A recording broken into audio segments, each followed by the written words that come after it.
Welcome to the Inspired Living with Autoimmunity podcast, the podcast for high achievers who want to stay sharp, focused, and full of energy despite their diagnosis. With your host, National Board Certified Functional Medicine Health Coach, Julie Michelson, where Julie helps you take your power back from autoimmunity. And now here's your host, Julie Michelson.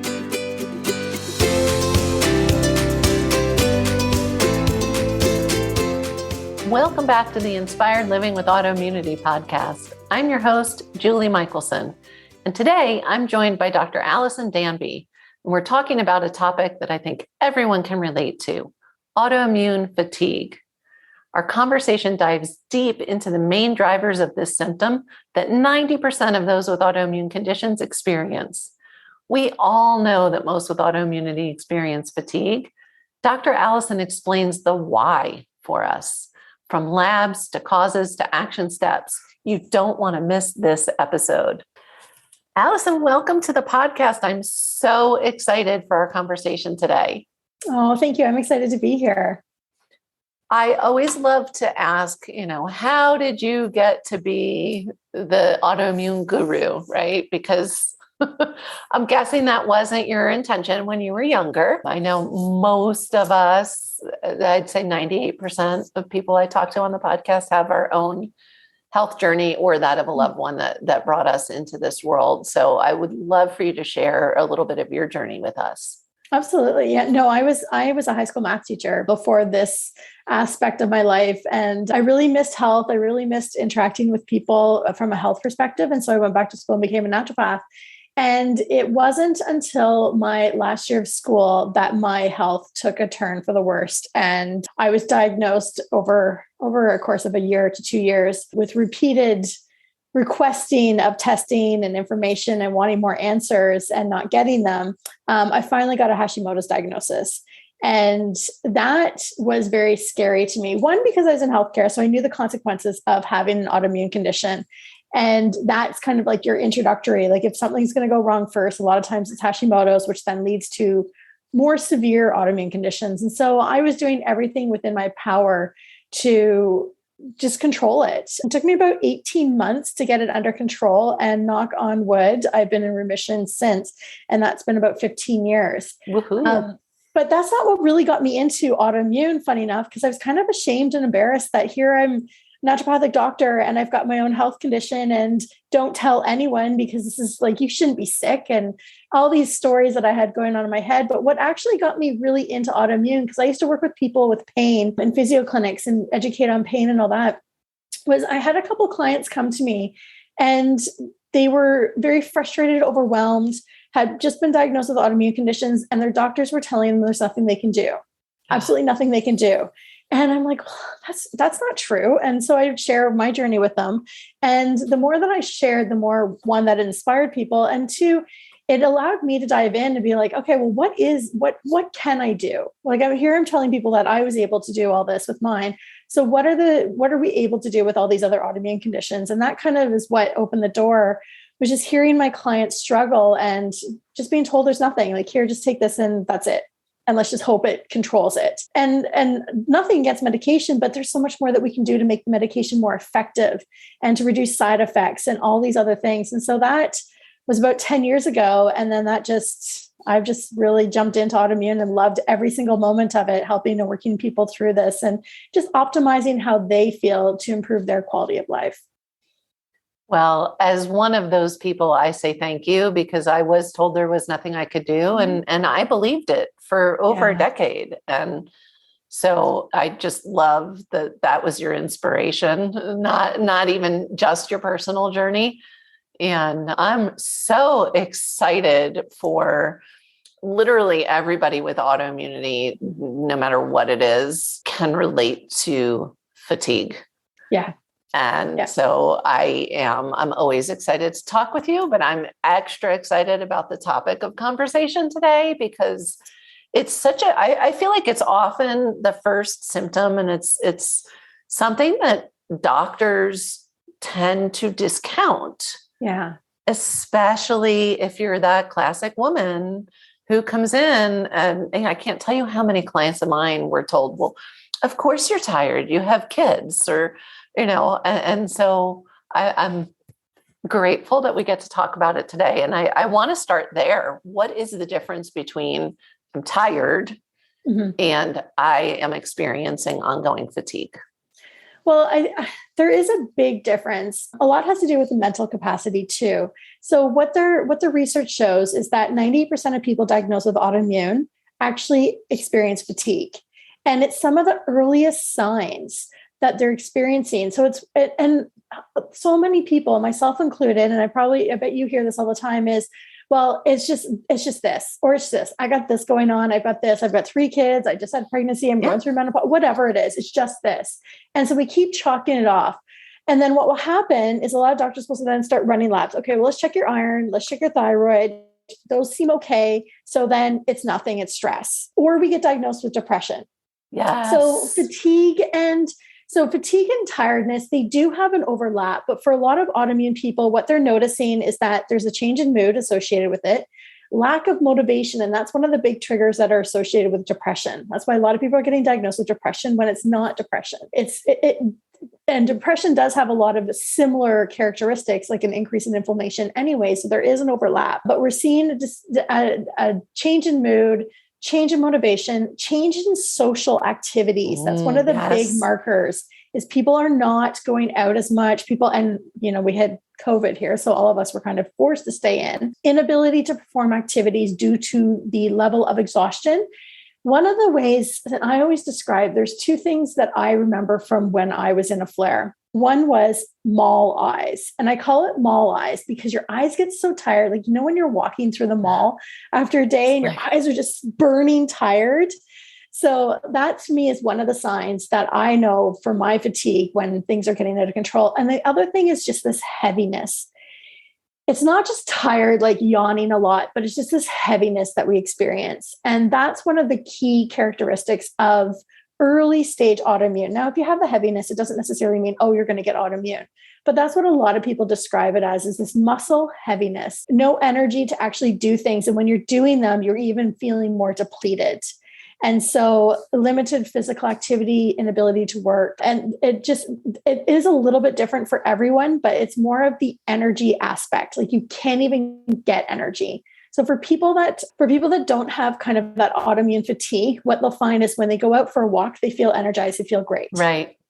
For those of us that are experienced or that are in that autoimmune fatigue or in that state, a walk doesn't necessarily energize us. It actually is hard work. Now, there's a lot of other reasons for that. Yeah. Yeah.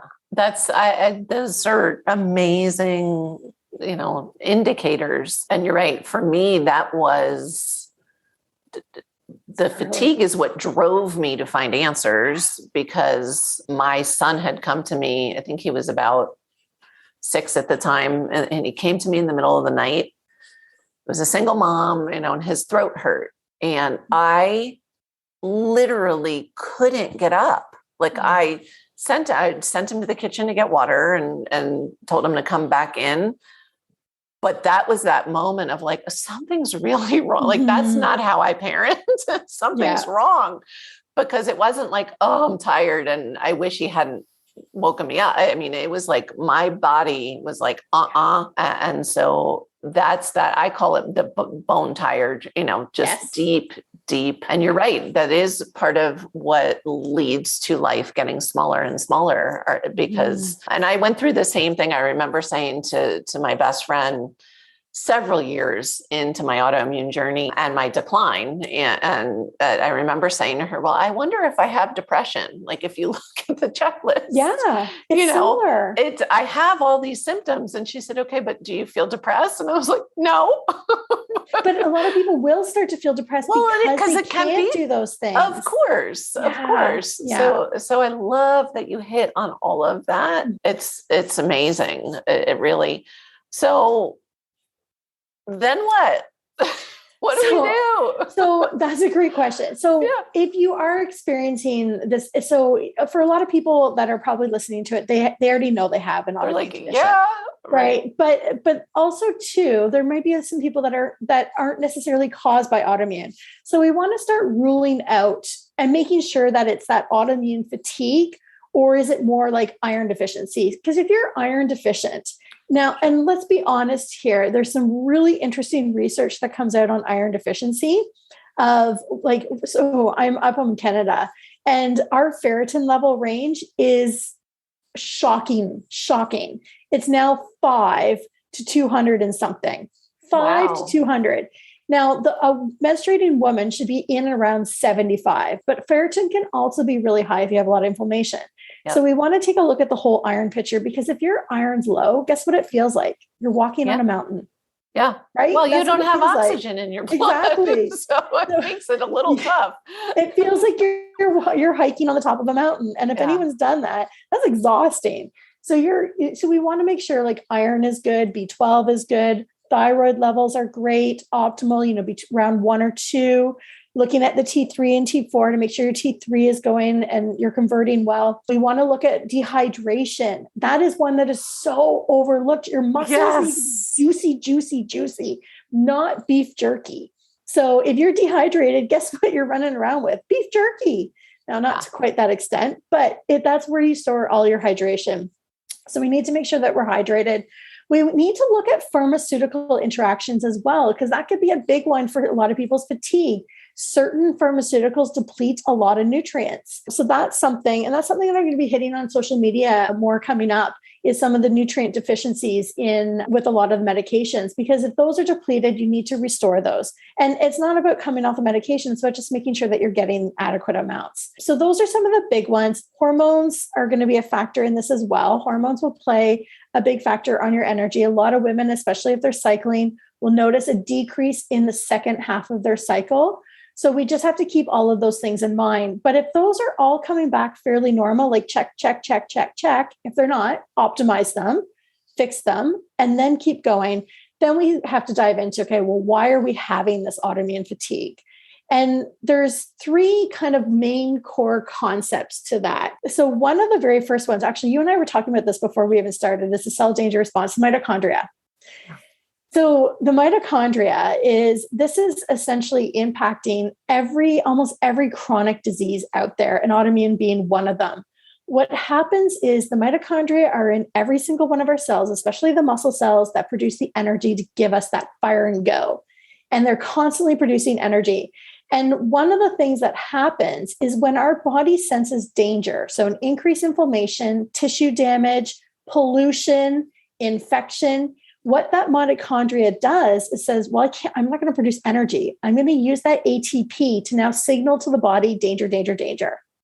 So when it's using that ATP instead of producing energy for a signal molecule, guess what's going to happen? We're going to start to see changes in our energy levels. And that's the very first thing that happens with autoimmune. It's one of the consequences of the cell danger response. We see changes in energy. We see the blood getting thicker, so hypercoagulation.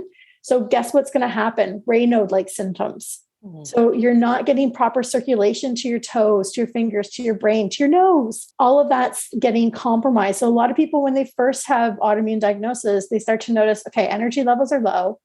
Oh, now I've been given Raynaud syndrome or Raynaud's of some sort, circulation issues. We start to see changes in cholesterol. We see changes in how we absorb and use vitamin D, B6, methylation. So we see some big, big changes that are happening as a consequence of that danger response. Big. Wow. So we can talk a little bit later about how do we fix that, because there's a couple of other things that happen through this as well. So the cell danger response is one. Okay. The other one that we look at is how we respond to stress, which is linked kind of to the cell danger response. Sure. So we have this system called HPA, which is our hypothalamus pituitary adrenal system. And we all know that as cortisol. So everyone's like, oh, stress, cortisol, and now I have adrenal fatigue or adrenal, whatever we want to use. Whatever term you want to. Yeah, exactly. It's not really adrenal fatigue, but your body is tired. What they find with autoimmune is that the adrenal cortisol output is actually blunted. So meaning when you have a stressful event, what happens is you don't produce a lot of cortisol. So stress being the number one trigger for autoimmune, that cortisol essentially is what creates inflammation and puts the fire out. So the cortisol helps to put that fire out, stop the inflammation. So it has pro-inflammatory and anti-inflammatory effects to it, but it has more of a fire. It's almost like a brake to the autoimmune. But if we have a blunted HPA axis, so a blunted response to stress, we're not getting that break. So that's why a lot of people, that's why steroids are one of the first course of treatment, is because it's putting that break to a much higher level. Right. Now, the other component to that is that, so you have your adrenals, but you also have your central nervous system. And that is a different pathway. That is a lot quicker than the adrenals. And what they're finding, that people with autoimmune actually have a hyper responsive. So stress comes and we respond over the top. So instead of going from 0 to 10, we go from 0 to 100 with our nervous system. And what we don't know is, or what I haven't seen the research, and maybe it's out there, there's so much out there. I don't have hours in the day. Maybe what we don't know, or what I haven't seen, is where are people starting? Are they actually starting at 50 or are they starting at 1? Is their nervous system already heightened? And that's why they're getting that heightened response. So we see a blunted response with stress as a hormone response, but the nervous system is just up there ready to jump, like agitated. Well, and which makes so much sense, because that's that we were talking about hitting the brakes before. That's how I would love to see the research too, but that's how I would think of it, is we're running. So we're already up here nervous system wise, and just then we explode.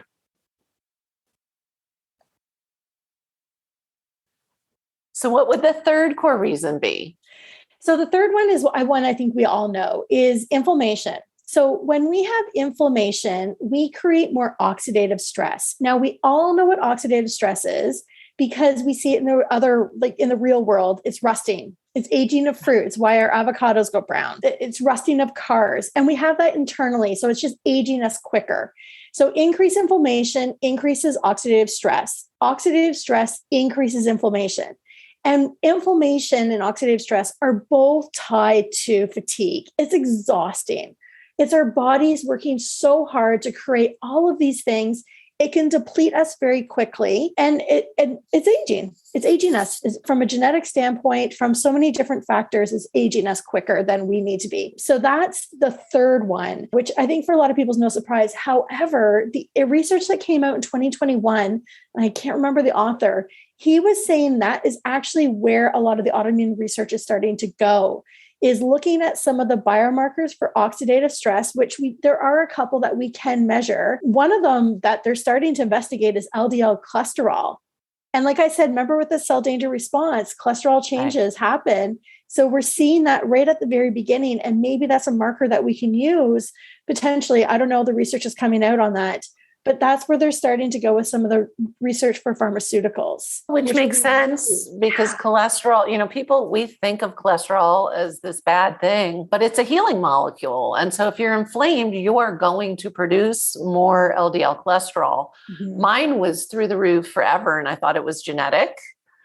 And, I remember my physician back in the day when I started my recovery journey, my healing journey, she, after years of being, so worried and wanted me on statins and this and that.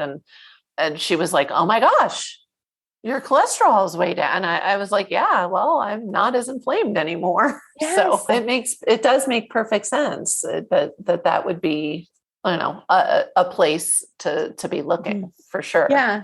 It's really interesting when you start to put the pieces together. And especially, and I think you and I are in a very privileged place where we get to see many clients and see the trends. Like if I got $1 every time someone came in and said, I have Raynaud's, that was the first thing that I had before I got diagnosed with autoimmune.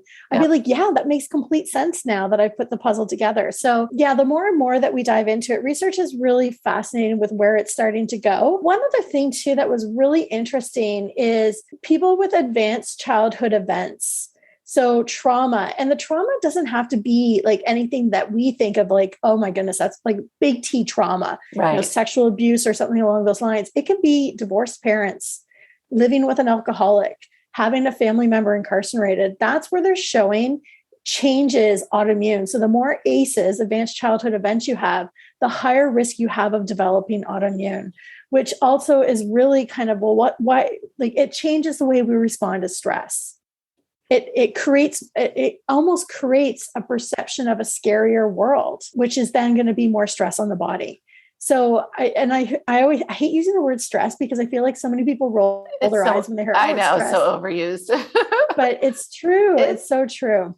It is. It's just incredible. So how do you help people determine, what's driving this fatigue, or does it matter? Is it, well, do we there's take nothing the we same can do. steps? No, stop. That's not why we have podcasts. There is so much that we can do with this. So the very first thing is, let's go back to that cell danger response. We want to see, why is the body yelling danger, danger, danger?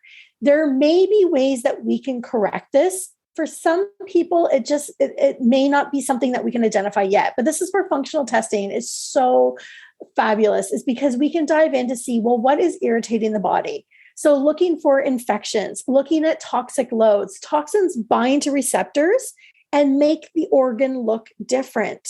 So then the body's like, or also change the way the organ functions. And so these are all things that are triggering that cell danger response. So the more that we can identify what is causing it, and the amount of dental things that I've seen cause this, abscess, tooth abscess. Oh yeah, I had an infection for like 3 years. That is a little fire that's going on and affecting your entire body. And I want to sinus issues. Jump in with that too, because a lot of people have cavitation issues and they haven't had pain. They're not aware of. They're like, well, yeah, I had a root canal 12 years ago, but it's fine. It never bothered me. It's fine. And it's like, oh, okay, let's get it checked. But also too, like that could have been the very initial point. That's exactly it. Like even then, if it was bothering you then. So the interesting thing about research is showing that antibiotics are not a full eradication. Right. So antibiotics they're helpful if you have an infection. So if you've got a tooth infection, that root canal, which I'm sure they probably gave you antibiotics for, it's not a full eradication. So the research on the H. pylori triple threat is a 30% eradication. When you add certain things in, you can get 60. That's still not 100%. Right. So the infection's still there. But if you allow it to have the environment to grow and flourish, it's going to grow and flourish. But if you don't allow that environment, and that's where we're doing all these lifestyle changes, that's where working with you and myself are extremely valuable, because we're preventing that growth of that bacteria.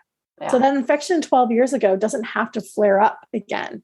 Right. But I have a client who never was aware there was an infection. And she, we had looked under all the other rocks, and she finally went to a biological dentist, and she called me on her way home. She goes, oh my gosh, she said I had like literally, sorry, everyone, pus in like huge, but she had no symptoms in that sense, just years of autoimmune challenges and extreme fatigue. And so, but her mouth felt fine. And so, don't discount, guys, if you've had dental procedures done and you don't think there was ever a problem, doesn't mean there's not an infection smoldering in there, for sure. Absolutely. Especially low grade. And that's the other thing too about autoimmune is, depending on how your immune shifts, it may never manifest to something massive. It just may be the smoldering little infection that's just like poking the bear. So so we want to identify those. We want to clear that up, remove that, clean up as much as possible, because that's going to take us out of that cell danger response, or at least quieten it down some. Then we also too, and as much as everyone's like, oh, here comes the stress conversation. So we want to deal with stress. You can't, it's the number one cause of flares. It's the number one cause of a diagnosis. You have to deal with it. And stress can come in forms of lack of sleep, right? Food you choose to eat, traffic that you may be driving in. There are so many different forms of how stress impacts you. One of the ways that I absolutely love, because I find for a lot of people, they don't understand how much stress is impacting them until we start measuring it. And that's the heart rate variability. So, when I talked about that nervous system being spiked in autoimmune people, so there are so many devices out there that measure your heart rate variability. They also measure how you're recovering at night. There's watches, there's rings. You can actually go to HeartMath and buy a little pulsometer. Yep. And what it's measuring is the beats between, or the time between your beats. So that's your central nervous system. That's giving a really good idea of how calm or how erratic and how you're responding to your environment. So for example, every day you're driving home, if your central nervous system is spiking so high and you start to see it on a measure of however you're measuring it, your heart rate's going up or your heart rate's changing, it may not be anything that you physically notice, but it will be picked up on a monitor. Then you need to deal with that. So maybe you've got to find something to work from home, because every time you get in that car and you're driving in traffic, it's spiking. One of the big ones I find is lack of recovery at night. Yes. So, and I'm guilty of this as well. If I stay up too late, or if I haven't actually exercised. So for me, exercise is not anything past 80% of my heart rate. It will send me into a flare every time. So, but going for walks, going for slow, like weightlifting, keeping my heart rate within a certain zone. If I haven't done that, I don't recover the next day. Amazing that that. I love, I was laughing when you were like, we were talking about mitochondria earlier. We were, because, I geek out on this stuff. I got into functional medicine through biohacking. That was how I found functional medicine. And I love tracking. I even on vacation, it is, it really is. But I love, and I want to highlight the one thing that it doesn't matter if you feel stressed out. You don't have to be walking around feeling like you're at the end of your rope to have stress being negatively impacting your health. And I see this over and over and over again. People will say to me, well, no, I'm not stressed. And then they tell me what's going on in their life. And I'm like, well, I'm stressed. Like, come on. The best is you can relate to this. Somebody, on her big list of and was her home was under construction. She was living in it. And I'm like, and you're not stressed? Sure. Okay. You are. Yeah. I think it's like, especially women, this is what I always say is mentally we can handle it, but physically we can't. Yeah. Like we can handle more mentally than we can physically, or at least we think we do. And it's also a lot of learned behavior. Yes. Like I look at what I was taught and how I learned from my mother is this is what you need to do to be a successful woman. And so I did it. And sure, I'm a successful woman, but at what cost? Right. Yeah. So that's where I've really had to take a look at my lifestyle and scale back. And to your point, I don't feel it. I don't feel stress because I love it. I thrive off of it. So I actually need my devices to say, whoa, time to take a chill. You need a weekend off or a day off, or you need to make some changes. Yeah. So, I love that. I think that's of course, to me, there's so much gold in this conversation, but if this is the one piece everybody hears of track it, look at it, really. Yeah.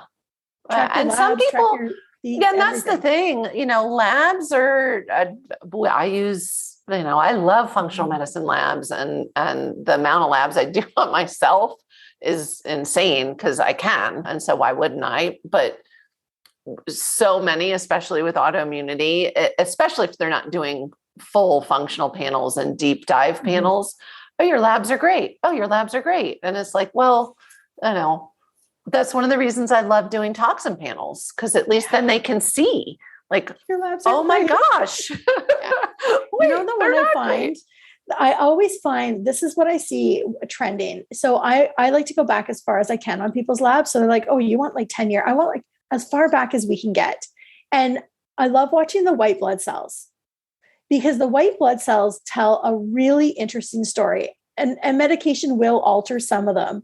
But white blood cells and red blood cells kind of give us an idea of what's been happening to the body over a period of time. You can see when they started medication. You can see it's just amazing how many people have different trends in white blood cells. And there's a lot of research to back this up in the autoimmune world, but it's just ignored a lot of the time because, it's autoimmune. It's discounted. Yeah. But what is it telling us? It's either telling us you're extremely fatigued, your body's trying to fight something. Like there's a really cool story that can happen with white blood cells. So that's one of my favorite and the cheapest labs to run. Yeah, but you're not a geek either. I spent my morning reading research. So I do love it. It's fantastic. Yeah. And again, it's such a contribution you're making. And we were discussing this before we hit record as well. This, there's this lag in what we know and what we see that works and scientific research. And it's coming, it's getting there really slowly. And so this is why we have these conversations, because my main purpose in life is to get to a point where nobody is told there's nothing you can do. Yes. Because I call BS. That's not true. And so, and we share the same outlook. It's people come to me because they'll hear my story and they're like, well, you got off 10 medications. I want to get off my medications. And I'm like, no, let's get you feel it. Like my goal was never to get off my medications. It just happens as, happened at least for me. I take thyroid hormone. I work with people that feel like that's a failure. I feel amazing and my life is full and great and fantastic. And I'm okay with that. I don't. There's a point too. And I think this is where we need to change the definition of remission, because I find that the people that are striving to be medicine free sometimes are creating so much stress that it's actually a disservice. Yeah. Whereas if we just work on quality of life and how do I feel and see where we can get, you're probably going to feel a lot better, a lot quicker. And then who knows, maybe that is an option. Right. But I think if we're creating this much stress, I do love the autoimmune paleo diet. It's one of the ones that I work with a lot, but there's certain people that I'm like, this is too much stress for you. And send them into that opposite direction. Yeah. So I think we need to really, and this is where it's not one thing fits everyone, is looking at what are your outcomes? Is it what is your purpose? What is your why? Why do you want to achieve this? And does going medication free get you there? Maybe, but probably not. And the amount of destruction, I have a lot of clients that come into my practice and they're like, oh, I took myself off medication. I'm like, oh, we need to have a talk. Do that. No, because sometimes too, and actually this was just on a podcast interview that I just did. Sometimes it actually makes it so the medication isn't effective again. Right. So there's a time and place for it. And for a lot of us, as we just have to wrap our heads around and just change the way we look at it. If you're getting great quality of life with minimal side effects, if any. So for a lot of people, like I know when I was on Desicate, I actually had no side effects. It was just, I didn't need it anymore. My body kept telling I was going into hyper. So, but it depends on how much damage has been done, how long the inflammation has been going on for. Yeah. There's so many variables, but we need to. And I was somebody that for years, probably 4 years, I would go to the rheumatologist and say, I think I have a thyroid problem. I think I have a thyroid problem. I think I have a thyroid problem. And then finally, several years in, my TSH was off enough that she was like, okay, here, you can have some levo, you should be happy with that, medication number, God knows what it was at the time, and of course it didn't work. I don't convert. So for years was taking something that wasn't, the right thing. And so so I love that you said that, because I am all about having lived the life getting smaller and smaller and smaller. Yeah. My whole, goal number one is eventually to keep this conversation going so that we get to a point where nobody ever hears that incorrect, that lie, that they can't heal. And then also just my day to day, I want people to have the best, biggest, fullest lives they can. Yeah. And who cares what you need to be doing to get there?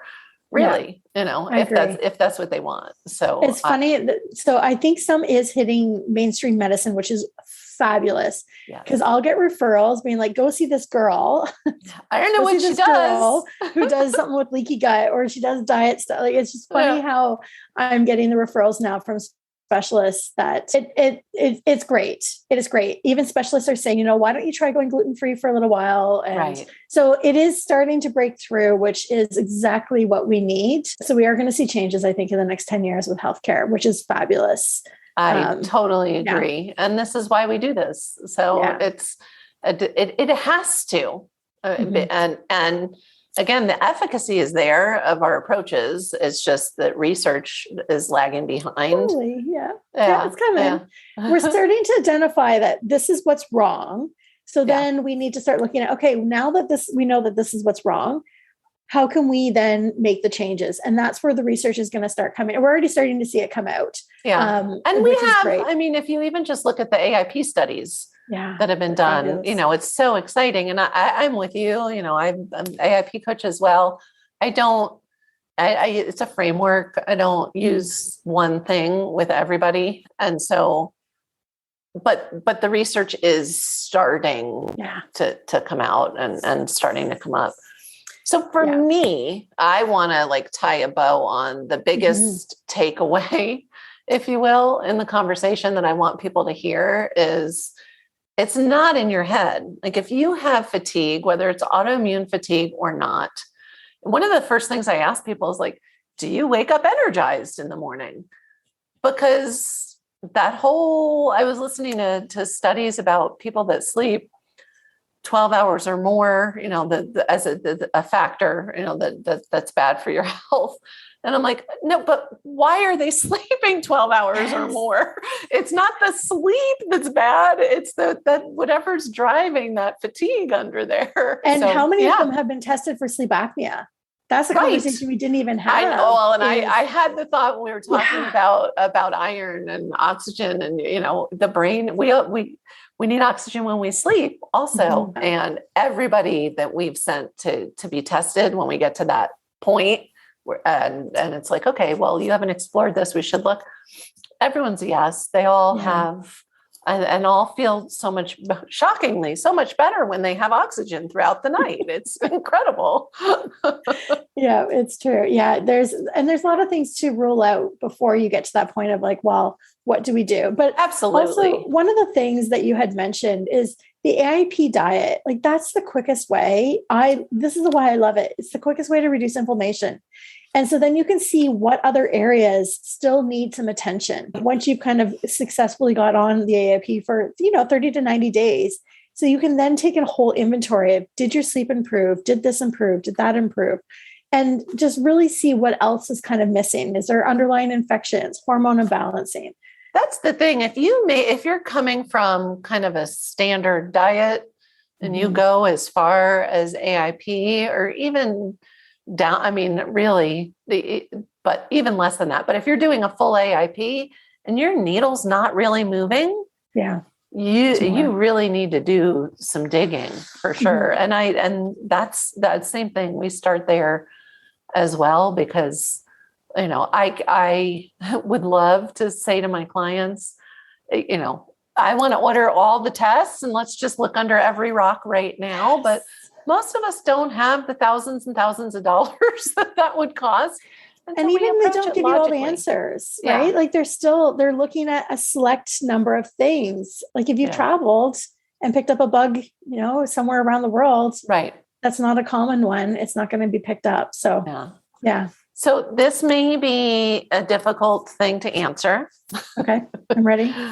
What is one step? There's the difficult part that listeners can take today to start to improve their health.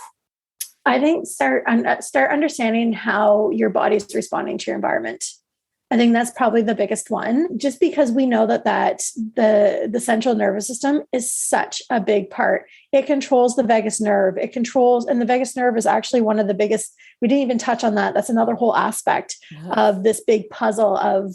But working on your HRV will do that. Yeah. So understanding your HRV, your heart rate variability. So whether you need to buy a device, whether you just start incorporating some deep breathing, some nature walks, all of those things that bring your whole central nervous system down throughout the day, not just once, but throughout the day. So you do it in the morning and then you go ramp yourself right back up. Right. For the next 12 hours. It's not going to be helpful. So doing it, I like to do it at the beginning and at the end of your day. Bring your body down. Throughout the day is even better. But I think that's the biggest takeaway is just seeing how your body is responding to your environment. I love that. That is definitely worthy advice. And you handled it better. I was like, oh, what is she going to pick? There's so many things. So many things. Yeah. Before we wrap up, where's the best place for listeners to find you? If they listen like I do, which is on the go, give them I've been doing a few more Instagram lives. So you can catch me at Dr. Alison Danby, or you can catch my podcast, Autoimmune Simplified. So I've got a couple different series on there throughout, and we're going to have you on there at some point very soon. Looking forward to it. Yeah. Oh, I can't wait to our conversation. But those are the two best ways probably to catch me and to learn more. Alison, thank you so much. You have shared amazing gold with us today. Oh, thank you for having me. I love sharing this kind of stuff. Yay. For everyone listening, remember you can get the show notes and transcripts by visiting inspiredliving.show. I hope you had a great time and enjoyed this episode as much as I did. I will see you all next week. Thank you for listening to Julie Michelson's Inspired Living with Autoimmunity. Did you enjoy this episode? Please like, share, and subscribe wherever you listen to podcasts. If you'd like to get a transcript of this and every other episode, just head on over to inspiredliving.show or click on the link in this episode's description.